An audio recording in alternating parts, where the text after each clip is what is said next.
Welcome to Life Planning 101, brought to you by Kennedy Financial Services in Eastland, Texas. Tune in every week as we share important information to help you and your family live life on purpose. Insurance, investments, legacy and tax planning, and much more.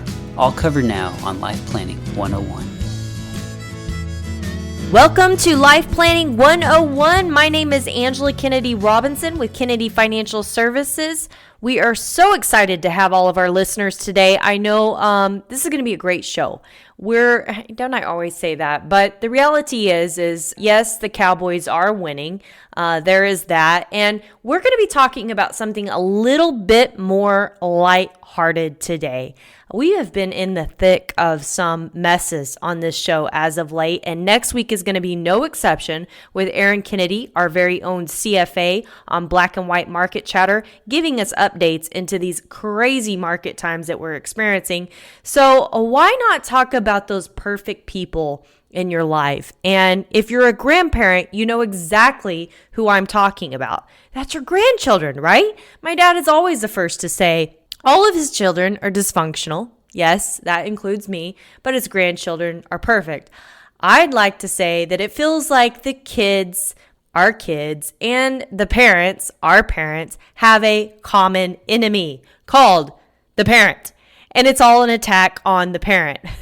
But nonetheless, we're going to be talking about saving for those grandchildren. And if you're a parent, I don't want you to feel left out, because obviously I know being a parent myself that my kids are top of mind, and helping them be able to save effectively for their future and what we need to be doing to help them is just as important. But we're going to be talking about saving for those special people in our lives and helping them to be successful. I know everybody's always asking, what can I do for my kids? What can I do for my grandkids? Well, that's exactly what we're going to be addressing on Life Planning 101 today. Before we get started, though, I found this really fun little thing. It's on Family Mints back from September 30th of 2016, and it was funny things that kids say and believe about money. So I thought this would be kind of fun to go through on the show today. The first one, Dad buys money from the money shop. Number 2, adults get their money from the bank and kids get their money from adults. That's very logical, I think. Number 3, money comes from piggy banks. Well, yes, I can see how a child might think that happens. Another child said it comes out of Dad's pocket. Of course it does. Another thought, I thought kids had to pay back their parents for food and stuff. My grandma babysat for me. When I saw my dad pay her, I thought he was paying off his debts. I love that one. My dad used to be rich, but then he married my mom. That one is classic. You know what, Mommy? I like earning money to buy things, but I really do not like how much things cost. There's some enlightenment.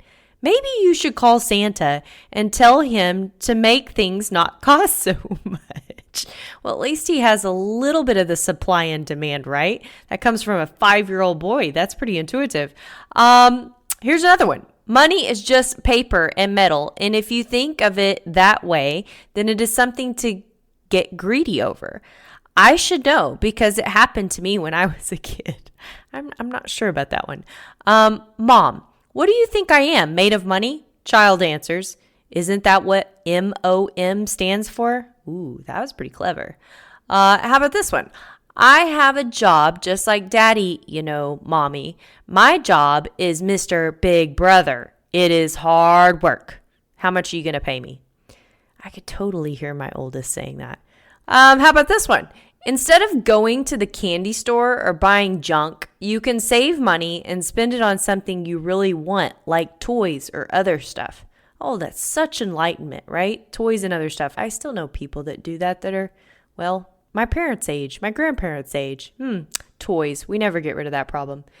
And last but not least, don't do that. I said when one of my first graders playfully draped a dollar bill over his eyes. Money is full of germs. It is, he asked.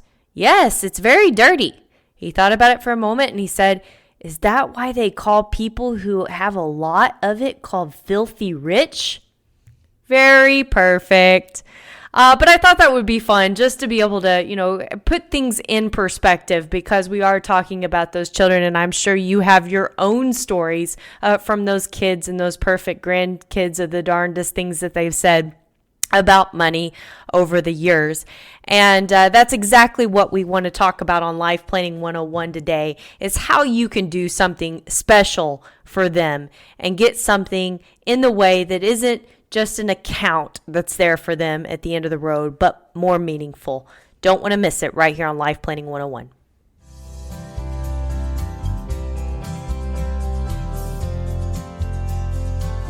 Welcome back to Life Planning 101. We are talking about something a little more lighthearted today, saving up for those perfect people in your life, those perfect grandkids, or if it's your kids, of course, if you're a mom, you kind of think they're perfect. At least I know I do. So let's get real. Let's first of all talk about, just saving money, because I know a lot of grandparents have actually done this. And obviously, it's not a bad strategy. I was reading a great quote here recently that said, keep it simple, but significant. And I think that's the reality, that if you do nothing more than just keep it simple, it will be significant. If you look back at, we know the most powerful force in the world is compound inflation, right? And you look at that and you think about, if you just put money back every single month for your grandkids, what would that equate to? And so I started running some numbers, and I went back to a baby born in 1952. And if his grandparents had scrimped and saved about $10 a month, which would have equated to like $130 a month or something for that kid at that time. And they had done that for the first 18 years of his life.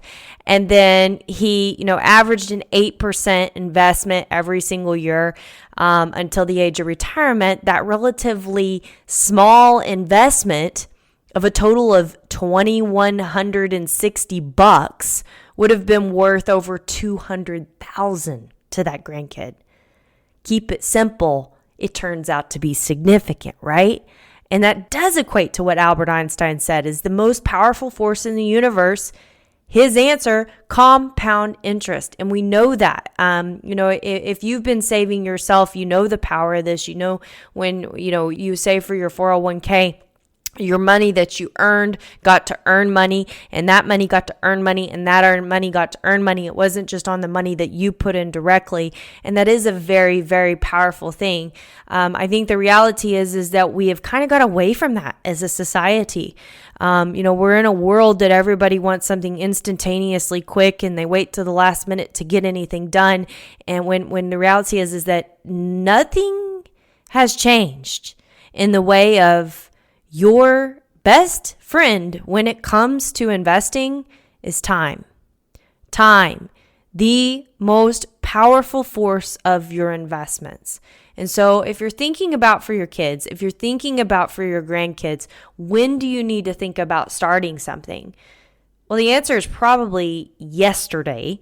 But the second best answer is probably today, because if you're thinking about compound interest alone, that makes all the difference in the world.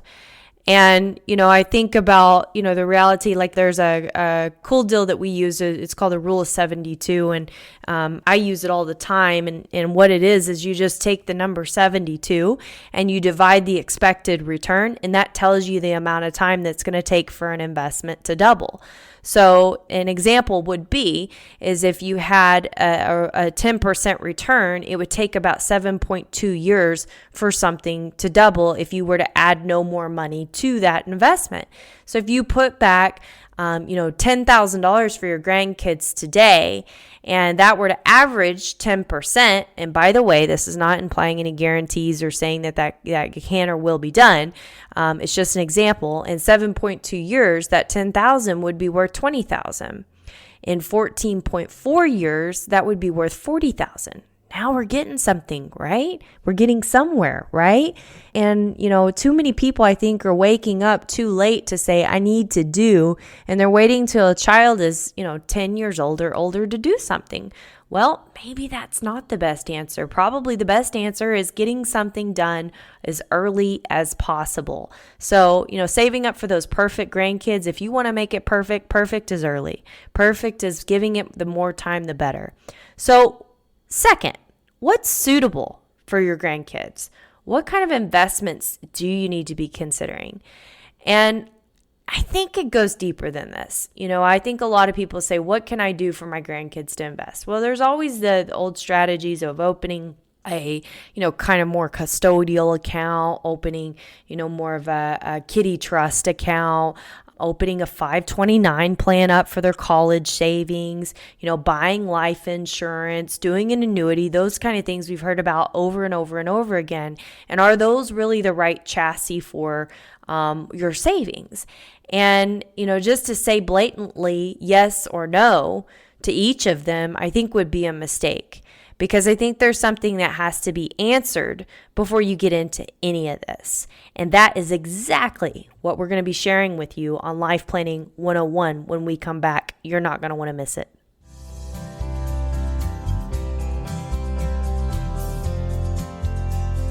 Welcome back to Life Planning 101. My name is Angela Kennedy Robinson with Kennedy Financial Services here in the great town of Eastland, Texas. And we are talking about saving for those perfect people in your life. Those children, those grandchildren, really those grandchildren. That's who we're talking about, right? The perfect ones. The kids are dysfunctional. That's what my dad's always said. But anyway, we kind of talked about the power of time and the reality of starting early and how impactful no matter what vehicle you choose is. But secondly, what vehicle should you choose? And I want to back the train up, as I promised before the break. And I think you need to be asking a question. What do you really want to help your grandchildren accomplish? Is it higher education? Is it a windfall for their retirement? Is it taking care of a family that they're going to have someday? Is it helping them purchase that first home or making sure that they have enough life insurance there for their family? Is it a gift of wisdom that you wish to impart? Maybe how to give back, learning to love learning.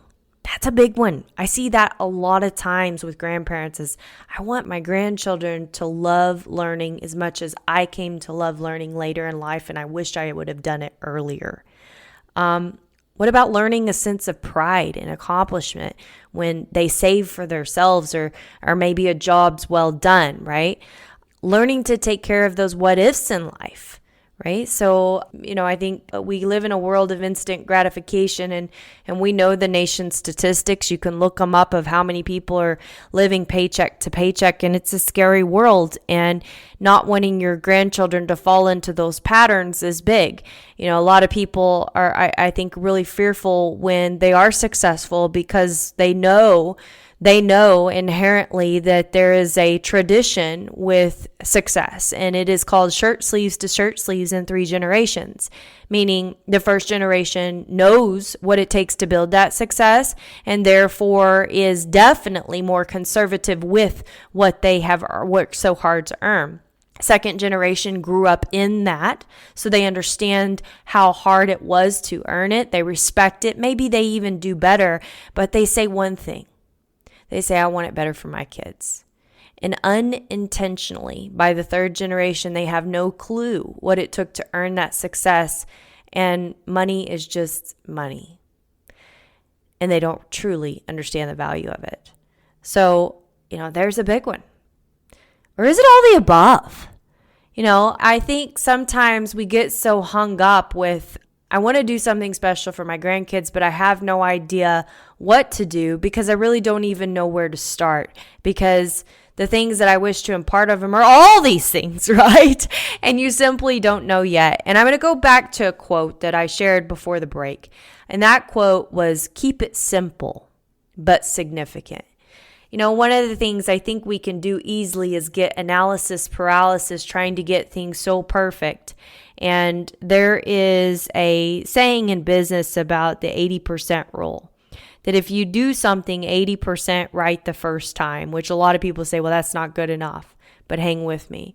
If you do something 80% right the first time, and the second go around, you work on what worked with that, what didn't work with that, what can we do to make it better, and you get it 80% better of the 80%, right? So now that 20% is another 16%. We're sitting at 96% right. And then by the third go round, we got 4% to climb up and we get 80% there, right? So we're sitting at 99.999% right. So starting somewhere, keeping it simple, doing something and building on that something is probably the most important things you do. And what I have found from grandparents is they're in a really tough situation because they do have the common enemy. I know, the parent. They do, but they do. They really do. And so they don't want to step on toes and they don't want to do too much. And, I will tell you this, as a parent, I would love nothing more than if, I had one of our parents or my husband's parents say, we would love to do this with the kids to teach them how to give back or to teach them how to love learning. My mother does something awesome every year. Instead of birthday presents, she helps the kids go to a camp. I think that's great because she does love learning so much. And so who says that it has to be some stockpile of money down the road? Because what's more valuable? Is it a stockpile of money down the road? Or is it something that you can do for them today to help them build their own stockpile of money, and which has a greater sense of pride in all of that? Those are great things to think about. And I don't think we think about them enough. I think we just do something, which something is better than nothing. Don't get me wrong. But there are some things that involve the heart that I think go even a little better than that. So that's why we call ourselves a life planning firm, right? Money is only the tool. It's all about planning for life and living life on purpose. And that living life on purpose is not just for you, it's for your kids as well. We talked about another thing to consider is we talked about the risk of, losing time, right? And there's also the risk of inflation. I know a lot of grandparents have bought saving bonds over the years, and you'll see these kids with all these savings bonds. And I think it's important to remember that when you've got a young kid, you got a lot of time and you got a lot of ability to take more risk, and you should most likely, because if your inflation rate is higher or right at a savings bond rate, what a good is that savings actually doing? I mean, you just defeated the point of the compound interest, right? So you take back to that scenario we gave about the grandparents that started putting back the money in 1952. I just want you to know that today, if you bought something that cost $100 back in 1952, it would have cost you $1,035.13 this month. Think about that. You have to keep up with that. And we're all sitting here screaming about inflation right now and worried to death of it, not to impart a little Halloween fear into you, but it's a reality. So why would you want to put your grandkids at that risk? And I think we just do savings bonds because they are simple. It is something, but maybe it's not the best something to start. So what is that right chassis, right? Is it a simple brokerage account? That sounds easy. It's a good start. Is it a herd of cattle?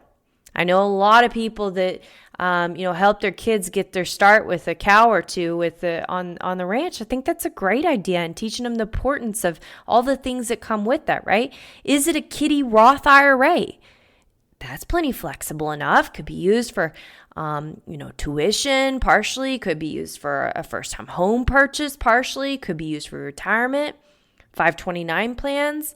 That's another idea. Life insurance. I don't know many people that don't need life insurance at one point or not in their life. So you have an immense number of choices, more so than just going and taking out something that, a CD or a savings bond that might not keep up with inflation.